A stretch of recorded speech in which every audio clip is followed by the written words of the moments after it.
زه د پاکستان فوج ته درخواست کوم، زه د پاکستان اعلی حکامو ته درخواست کوم چې برای کرم برای مهرباني زما د دین سره پیشاړی کیږي،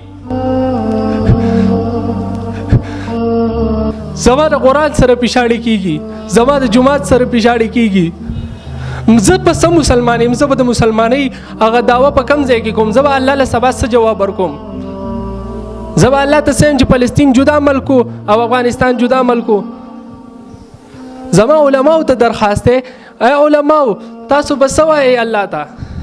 تاسو خو پوهیږئ.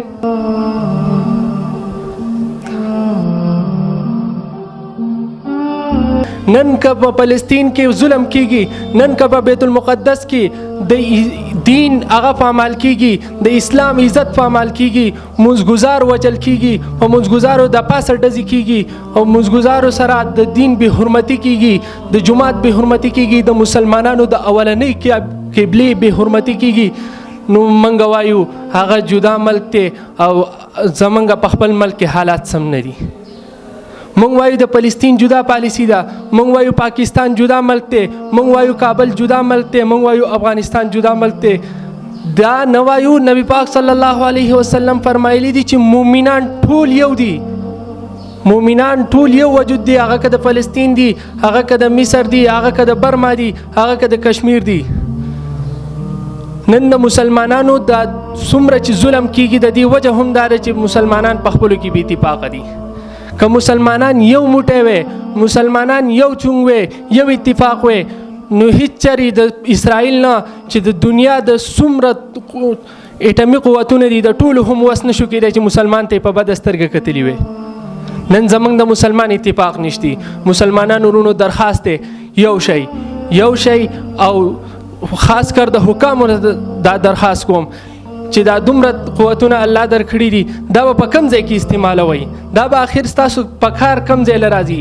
دا ستاسو دې له په کار راځي چې یو راپاسوه یو دهشتګرد دی، بل راپاسوه بل دهشتګرد دی او یو بل پې مړه کوي. په خپل ملک کې په خپلو عوامو باندې دا ستاسو په کار راځي دا قوتونه.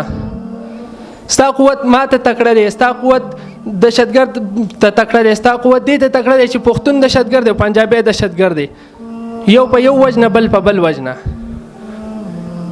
ستا قوت غیر ته نشي تکړه کېدی. د مسلم ممالکو د ټولو نه طاقتور فوج د پاکستان سره دی. زه د پاکستان فوج ته درخواست کوم، زه د پاکستان اعلی حکامو ته درخواست کوم چې برای کرم برای مهرباني زما د دین سره پیشاړی کیږي، زما د قرآن سره پیشاړی کیږي، زما د جماعت سره پیشاړی کیږي. زه په سم مسلمان یم، زه به د مسلمانۍ هغه دعوه په کم ځای کې کوم. زه به الله له سبا څه جواب ورکوم؟ زه به الله ته څه چې فلسطین جدا ملک او افغانستان جدا ملک. زما علماو ته درخواست دی، ای علماو تاسو به څه وایئ الله ته؟ تاسو خو پوهیږئ، تاسو ته خو علم دی، تاسو پوهیږئ. تاسو به الله له څه جواب ورکوئ سبا؟ د چا چې څومره وس دی هغومره هغه پړلی. د علما دومره وس دی چې کم از کم بیان خو وکړي، د حکومت دومره وس دی چې هغه د خپل وس مناسب هغه مرسته وکړي. د ایمان تقاضا دا ده، من رأى منکم منکرا فلیغیره بیده وان لم یستطع فبلسانه. څوک چې ستاسو نه غلط کار ویني، منکر کار ویني، په لاس باندې منع کوي. اولنۍ درجه دا ده په لاس یې منع کوه. دویمه درجه دا ده چې په ژبه د هغې رد وکړه. په لاس نه شئ منع کولی، په ژبه یې خو رد کولی شئ که نه. په لاس یې منع کولی شئ خو نه یې منع کوئ، خو کم از کم په ژبه باندې د هغې رد وکئ. که په ژبه یې رد نه کوئ نو په زړه کې خو ورسره دا محبت ختم کوئ، پټې یارانې خو ورسره ختمې کوئ. وذلک اضعف الایمان.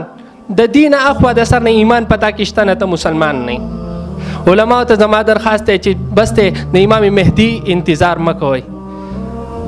تر کومې به تاسو د امام مهدي په انتظار کې ناست یئ؟ دا نن چې کوم حال د فلسطین دی، یقین وکئ سبا دا حال زموږ د پاکستان دی.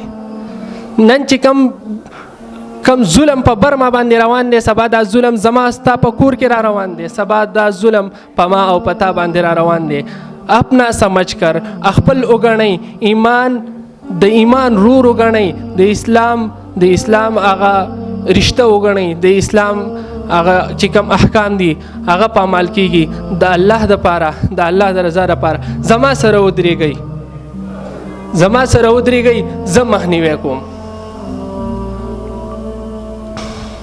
زه د اسرائیلو مخنیوی کوم دپاره د خدای هر یو کس 22 کروڑ مسلمانان دي په 22 کروڑ مسلمانانو کې 313 نشته 313 ایمانداران نشته چې هغوی د اسرائیل په خلاف راپاسي او د هغې په خلاف आवाज اوچت کړي